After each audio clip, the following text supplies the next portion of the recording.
Bonjour, nous sommes en 2015 dans le site de l'Institut Docteur Angélique dans une série de vidéos consacrées aux sacrements. Ce sont des vidéos de théologie catholique.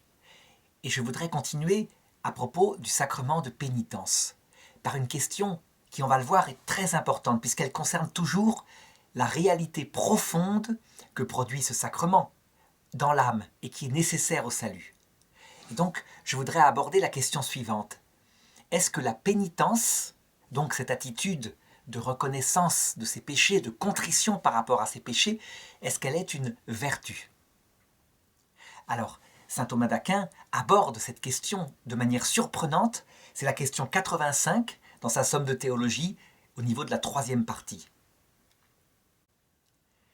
Pourquoi c'est surprenant et important? Parce que justement, il manifeste en insistant pour la première fois sur cette vertu particulière le caractère fondamental, je crois, fondamental de ce que produit le sacrement de pénitence et l'attitude intérieure, je dirais, de pénitence face à ses péchés. Mais avant d'aborder la pénitence en elle-même, qu'est-ce qu'une vertu? Il faut le rappeler. Une vertu, c'est pas seulement de poser un acte bon. C'est quand un homme, après avoir posé longtemps des actes bons, voit ces actes devenir de plus en plus faciles à poser. Il n'y a plus de lutte en lui pour les poser. Je vais prendre un exemple. Prenons un homme qui est habitué à voler. Il vole dans les magasins. Donc, il a un vrai problème, je dirais, de force par rapport à, et de tempérance aussi, par rapport à la convoitise concernant les biens matériels. Il a posé pendant des années des actes de vol. Il a acquis une sorte d'habitude qui fait qu'il vole dès que l'occasion s'en présente. Il n'a plus peur d'ailleurs. C'est l'inverse d'une vertu. Ça, c'est un vice. Mais imaginons que tout d'un coup, pour une raison ou pour une autre, par exemple, il vient de se marier, il ne veut plus mettre en danger sa famille, il veuille s'arrêter de voler. Eh bien, au début, ce sera difficile, parce qu'il a l'habitude, c'est tellement facile de se procurer des biens comme ça coûte rien. Et puis, il décide, ce jour-là, de ne pas voler.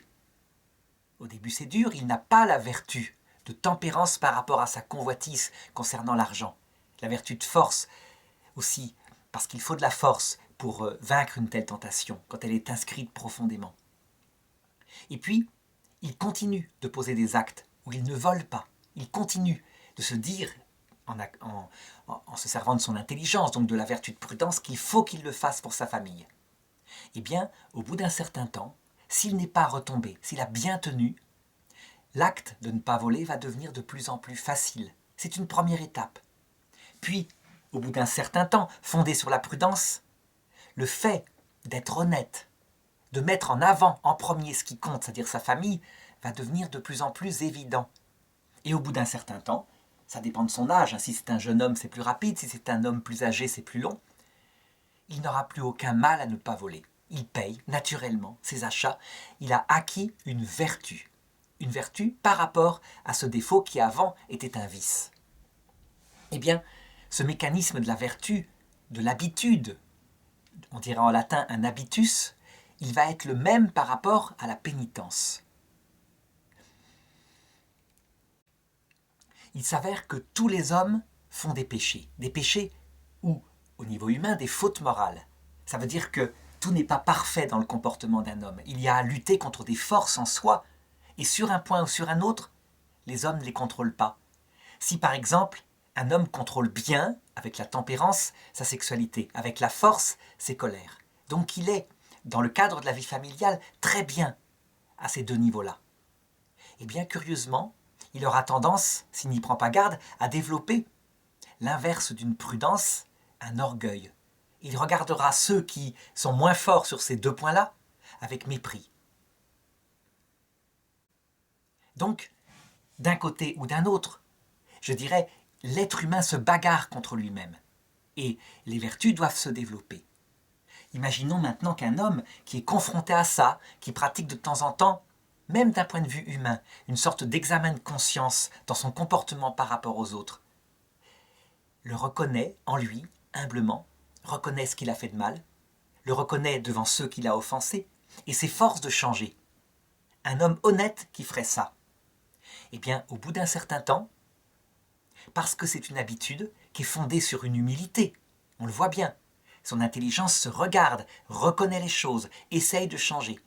Au bout d'un certain temps, il va acquérir une vertu naturelle de pénitence, qui devra être modérée. Il ne s'agit pas seulement d'être dans, je dirais, la demande de pardon perpétuelle. Cette vertu de pénitence, elle s'accompagne de la volonté de réparer, de changer.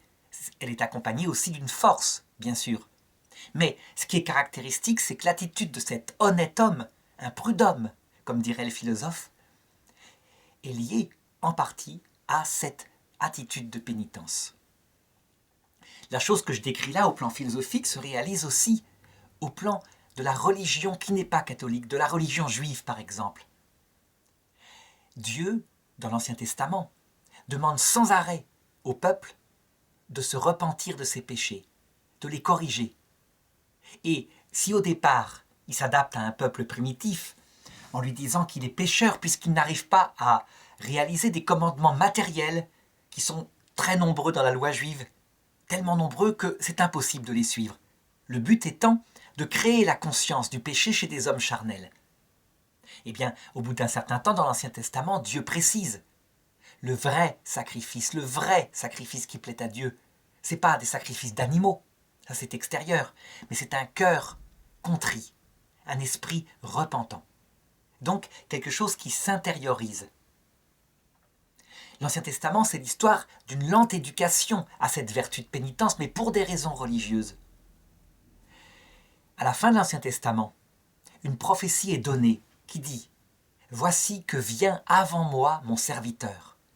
Pour toi, le Messie, celui qui viendra, donc le Messie, il abaissera les montagnes, il comblera les vallées, il préparera une route droite pour le Seigneur. » Et voilà que cette prophétie se réalise un peu plus tard à travers la venue de Jean-Baptiste. Jean-Baptiste, dont il est dit qu'il est celui qui prêche dans le désert et qui prépare un chemin au Seigneur. C'est lui d'ailleurs qui montrera du doigt la venue de Jésus. Et qu'est-ce que fait Jean-Baptiste dans le désert? Il reçoit un commandement de Dieu pour aller au Jourdain et pour proposer un baptême pour le pardon des péchés. Sa mission essentielle, c'est de montrer le péché, de baptiser, et les gens repartent pardonnés. Donc avec un cœur contrit. En fait, la préparation à la venue de Jésus, visiblement, c'est de préparer la vertu de pénitence dans un peuple. Je dis bien préparation. Jésus n'est pas encore venu.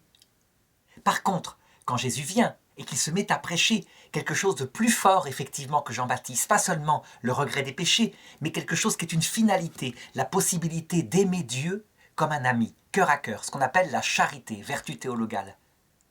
Eh bien, sans cesse, il rappelle la nécessité de la pénitence, en disant « Celui qui s'abaisse sera élevé ».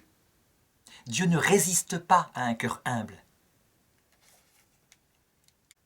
Je ne suis pas venu pour ceux qui sont en bonne santé, donc qui se croient bien, mais pour ceux qui ont besoin de médecins, etc. On peut multiplier les textes. On a même une parabole tout entière qui manifeste à quel point la pénitence en elle-même semble, c'est presque plus que préparer à une justification, on dirait. C'est le fameux texte du pharisien et du publicain. Deux hommes étaient dans la synagogue en train de prier. Un pharisien, donc un homme parfait, vertueux, mais maîtrisant sa sexualité, maîtrisant ses colères, et donc tenté par l'orgueil, priait en son cœur en disant « Regarde Seigneur comme je suis un homme bien, je donne la dîme sur tous mes biens. » Et au fond de la synagogue, il y avait un homme, un publicain, donc un collecteur d'impôts, collaborateur des Romains, qui sans doute faisait ce travail-là parce qu'il faut bien vivre, et qui priait, les yeux baissés au sol, avec beaucoup de regret en disant « Seigneur, je ne suis pas digne, regarde ce que je fais. » Et il n'osait pas s'approcher du Seigneur. Eh bien Jésus conclut en disant « Le pharisien partit chez lui, quant au publicain, il partit béni. » Donc, avec quelque chose qui plaît à Dieu. Ce publicain n'est pas chrétien, il est simplement dans une attitude de pénitence. Il reconnaît ses péchés devant Dieu, il les regrette, et visiblement, il ne semble pas avoir la possibilité ou l'envie de changer de métier. Mais, malgré tout, il fait ce qu'il peut. Ce n'est pas une contrition parfaite, c'est une contrition simple de quelqu'un qui visiblement est coincé. Et pourtant, il part béni. Donc, je voudrais montrer par là l'importance fondamentale, fondamentale, ça veut dire comme un fondement pour la vie chrétienne, de cette attitude de pénitence. D'autre part, une fois qu'on est chrétien, cette attitude de pénitence, elle reste fondamentale et sur elle vient pousser un arbre qui s'appelle la charité. C'est-à-dire qu'on se met à aimer Dieu parce qu'on reconnaît qu'on est un pauvre pécheur, qu'on ne vaut pas mieux que les autres, et du coup, la présence de Dieu vient dans le cœur. Un chrétien, finalement, il reste pécheur. Or, sauf au début de la conversion, évidemment, tout feu, tout flamme, il peut arriver à ne pas pécher ou avoir l'impression de ne pas pécher. Et puis, quand vient le quotidien, que le soleil se fait chaud, comme dit l'Écriture, le péché revient, il est comme les autres hommes. Sauf que son amour de Dieu, sa connaissance de la miséricorde de Dieu, le pousse, lorsqu'il a péché, à se repentir devant ce Dieu qu'il connaît, à reconnaître ses péchés, comme le publicain. Donc à prendre une attitude de pénitence. Cette attitude de pénitence, donc, qui précède l'entrée dans le christianisme, qui l'accompagne, portée par la charité, elle va être toujours là. Je dirais même qu'elle est comme un des deux pieds qui permet d'avancer vers la vie éternelle, l'autre pied étant la charité. Au bout d'un certain temps, si un chrétien se confesse dans son cœur, et d'autre part, s'il pratique régulièrement ce sacrement qui s'appelle le sacrement de pénitence, qui consiste à aller devant un prêtre qui représente la personne du Christ et à tout dire de ce qu'on a fait de mal, à le regretter, à s'engager à ne pas recommencer, à essayer de réparer du mieux qu'on peut, sans illusion sur soi. Il sait très bien qu'il retombera. Mais si il le fait régulièrement, eh bien, il va se passer dans son âme chrétienne la structuration d'une vertu de pénitence.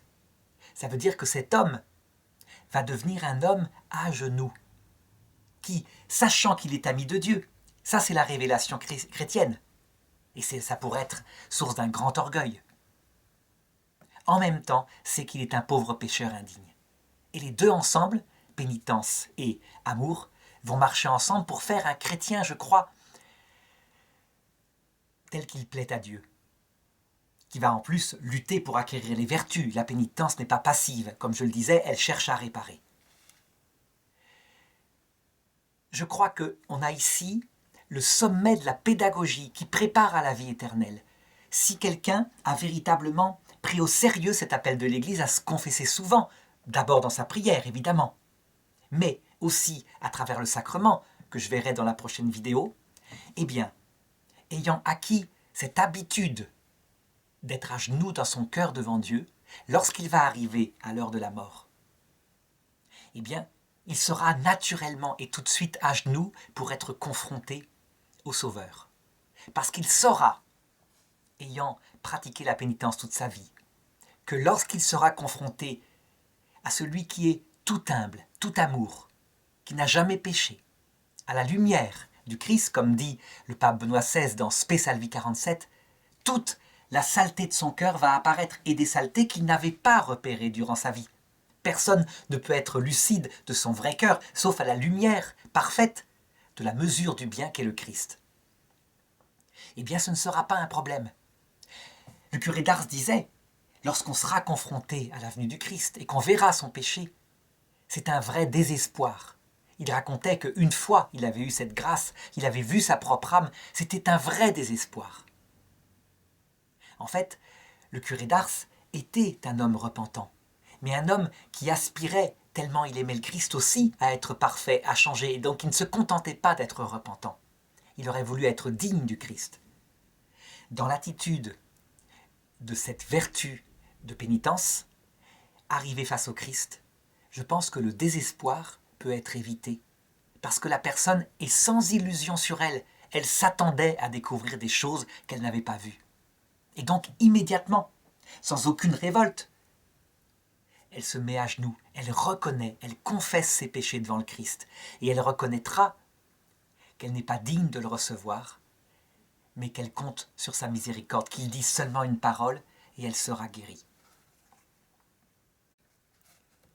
Or, cette attitude-là, qui consiste à ce qu'une personne soit sans illusion sur elle, ayant expérimenté toute sa vie qu'elle se confessait, qu'elle décidait de ne pas recommencer et qu'elle retombait toujours dans les mêmes péchés.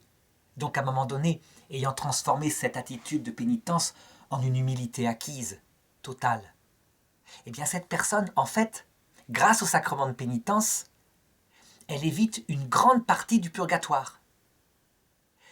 Si, on peut le voir en théologie, dans l'eschatologie, si le purgatoire qui suit le jugement dernier, pour les âmes qui sont saintes, consiste justement à créer en elles un cœur brisé, sans illusion sur soi, au début du purgatoire, comme Zachée dans la parabole, Zachée, cet homme que Jésus vient chercher dans son arbre et chez qui il va manger dans les évangiles, qui dit « Si j'ai lésé quelqu'un, je vais rembourser 5 fois. Tu vas voir ce que tu vas voir, je vais changer maintenant. » Et Jésus est content de son attitude, il dit « Le salut est entré dans cette maison. » Eh bien, l'attitude de Zachée au début du purgatoire consiste à dire « Je vais devenir digne de toi ». À la fin du purgatoire, après ce long temps de solitude, loin de celui qu'on aime, l'attitude de l'âme consiste à dire « Je ne serai jamais digne de toi. C'est impossible. Je ne peux pas. Mais dis seulement une parole et je serai guéri. » L'attitude, donc, du centurion. Eh bien, la personne qui toute sa vie a pratiqué la confession, dans son cœur est sacramentelle, donc dans son cœur c'est la réalité du sacrement, sacramentel c'est à travers le prêtre, elle a acquis normalement cette vertu de pénitence. Elle n'a pas besoin de l'acquérir. Son cœur est déjà brisé, déjà présent à son indignité perpétuelle. Or, c'est l'attitude nécessaire pour entrer dans la vision béatifique. Donc, on le voit, à tout point de vue, à quel point ce sacrement de pénitence qui s'est mis en place peu à peu dans l'Église, tandis que la pénitence elle-même était présente dès le départ, mais ce sacrement de pénitence est essentiel. Non seulement il attire les grâces du Seigneur, mais en plus il prépare le cœur de telle façon que parfois on n'a pas besoin de passer par le purgatoire après le jugement dernier, parce que son cœur est prêt, dans les dispositions qu'il faut pour voir ce Dieu tout humble et tout amour, que seules les personnes tout humbles et tout amour peuvent voir. Alors un dernier point tout de même. J'ai insisté beaucoup sur le sacrement de pénitence, et donc il se peut que des personnes entrent dans une démarche perpétuelle de pénitence. Non, attention, l'excès de tout est mauvais. La vertu de pénitence est dans le juste milieu. Et pour le comprendre, voici. Imaginons un homme marié à une femme qu'il aime de tout son cœur et incapable de contrôler par exemple l'alcoolisme. Il boit, et il retourne boire, et elle lui pardonne à chaque fois. Et lui, cet homme-là, eh bien, il confesse tout le temps ses péchés, il les reconnaît, il n'a aucun orgueil. C'est un homme droit pour ça. Et puis il retombe. Eh bien, cet homme-là n'aime pas sa femme. Il est dans la pénitence excessive, il lui manque autre chose. Il lui manque l'amour qui va faire qu'il lutte joyeusement, fortement, pour elle, contre son alcoolisme, qui va faire un stage, qu'il détruit les bouteilles qui sont là, il sait qu'il est fragile, etc. Ça veut dire que si on insiste trop sur la vertu de pénitence, au détriment de la vertu de charité et des efforts pour changer, on détruit sa vie chrétienne, on tombe dans une sorte de dépression que le jansénisme au XIXe siècle avait bien vécu. Ces gens-là passaient leur temps à regarder leurs péchés, à considérer qu'ils étaient indignes, ne communiaient jamais à la messe, pas possible. Estimaient que le salut était tellement dur à avoir, fallait tellement être vertueux et parfait, qu'il était une porte étroite et il représentait le Christ crucifié comme ça, les bras étroits. Ce fut une hérésie condamnée par l'Église. Donc, même si dans cette leçon-là, on parle de la pénitence, elle est toujours à rééquilibrer avec l'autre pied du chrétien, la charité, qui, elle, au contraire, est joyeuse, sait que le Seigneur est bon, qu'on est sauvé, fait des efforts pour changer, etc. Voilà. Alors, cette spiritualité étant donnée, maintenant, il faut poser quelques questions d'ordre plus technique. Et d'abord, est-ce que la pénitence est une vertu spéciale? Ça veut dire, est-ce qu'elle peut prendre ce nom-là? On n'a jamais entendu parler de la vertu de pénitence. On entend parler de faire pénitence, un acte, mais de la vertu en tant que telle. Même si, une fois qu'on le comprend, que c'est un état stable, permanent, disposé à reconnaître ses péchés, c'est une vertu. Est-ce qu'elle est une vertu spéciale? Eh bien, saint Thomas d'Aquin répond en disant oui, elle a un objet spécial. Son objet spécial, c'est les péchés qu'on regrette devant Dieu et devant le prochain. Donc, quelque chose de particulier, une matière particulière. En plus, cette vertu, elle tend à réparer les choses, toujours pour reconstituer un amour qui a été abîmé, voire détruit. Alors du coup, saint Thomas se demande, si c'est une vertu spéciale, est-ce qu'elle ne fait pas partie d'autres vertus? Puisque une vertu finalement, les 4 vertus cardinales, elles reprennent à peu près globalement tous les objets des actes bons. On les appelle cardinales parce qu'elles contiennent en elles toutes les autres vertus. La vertu de prudence, c'est l'intelligence qui discerne où est le bien et qui va vers lui. La vertu de justice, elle rétablit ce qui est droit. C'est une vertu qui a son siège dans la volonté. Elle considère ce qui est juste et droit et elle le fait. La vertu de force, elle domine l'irascible, c'est-à-dire les appétits sensibles qui peuvent se mettre en colère, dominer les autres pour les modérer. Et la vertu de tempérance, ce sont plutôt les plaisirs. Sous ces 4 vertus morales cardinales est compris à peu près tout le reste. Et donc, puisqu'on a vu que la vertu de pénitence pouvait exister au plan, je dirais, de la morale naturelle, de quelle vertu fait-elle partie? Eh bien, en fait, on constate que, parce que notre intelligence a compris, notre volonté veut rétablir une justice par rapport à une injustice qu'on a commise, soit contre Dieu, soit contre le prochain. Elle veut rétablir les choses qui vont être droites. Or, le fait de rechercher un tel bien spirituel, un bien spirituel, et de rétablir quelque chose de droit, c'est quelque chose qui fait partie de la vertu de justice. D'ailleurs, on le voit bien spontanément. Lorsqu'il arrive que quelqu'un a offensé un autre et que, spontanément, il vient pour en demander pardon, il le reconnaît éventuellement publiquement, il répare l'injustice commise. On dit, cet homme est juste, il a été juste. Il s'est même humilié en reconnaissant ses torts devant les autres. Donc c'est bien une partie de la vertu de justice. Mais attention, les vertus sont connexes. Ça veut dire que la prudence y intervient. C'est elle qui rend lucide la nécessité de poser un tel acte. Et d'autre part, il faut de la force. Ça veut dire que si on suivait les passions qui veulent être le chef, dominé, imposé aux autres, on n'irait jamais reconnaître ses torts. Il faut de la tempérance parce qu'il y a une passion, un déplaisir à s'humilier ainsi devant les autres lorsque c'est juste aussi. Dernière question qu'on peut se poser, alors, quel est le siège de cette vertu? Est-ce que son siège est l'intelligence? Est-ce que c'est la volonté? Est-ce que c'est l'irascible, le concupiscible? Où est-ce qu'elle s'établit? Eh bien, il faut tout simplement considérer son objet, puisqu'elle vise à rétablir un bien spirituel. C'est pas seulement un bien sensible. Je dirais, il n'y a pas de vertu de justice dans les passions. Eh bien, ce qui est objet, ce qui a pour objet le bien spirituel, c'est la volonté. Et donc, comme la vertu de justice, on peut dire que la vertu de pénitence a son siège dans la volonté humaine qui cherche à rétablir le bien de manière juste. On peut ensuite se demander quelle est la cause qui provoque la venue de la vertu de pénitence, et donc je l'ai dit tout à l'heure, mais résumons-le. Il y a une vertu de pénitence naturelle qui vient de nos relations avec le prochain d'un point de vue philosophique, l'amitié. Si on est un homme droit, un prud'homme, eh bien, lorsqu'on a fauté contre l'autre, on fait acte de pénitence, on essaye de réparer. D'autre part, il y a une vertu de pénitence d'origine religieuse qui précède le christianisme, qui crée des hommes adorateurs du vrai Dieu et qui reconnaissent leurs torts devant ce vrai Dieu.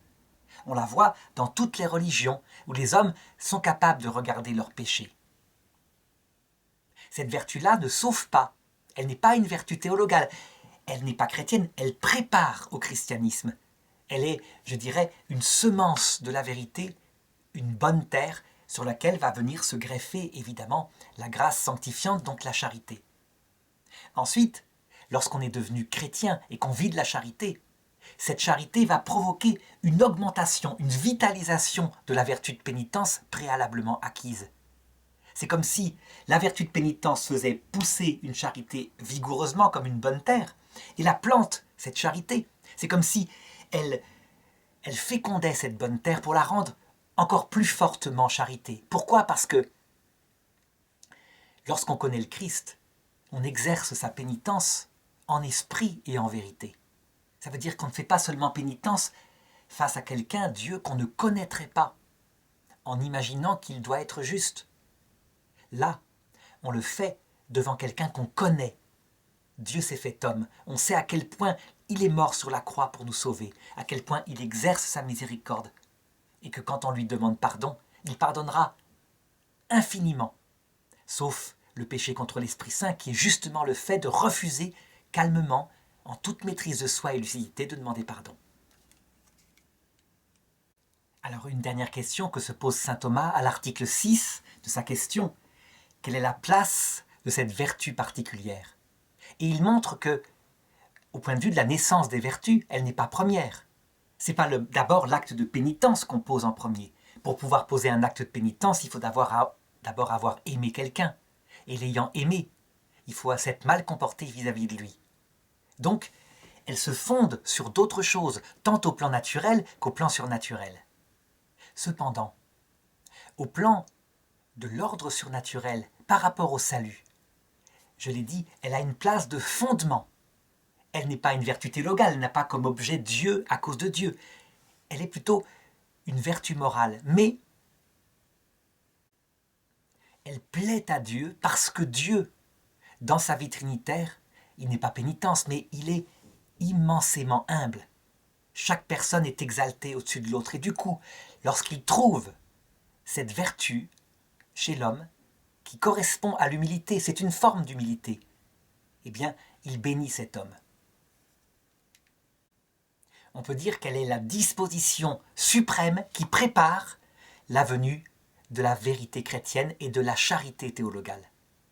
Sans elle, rien ne peut pousser.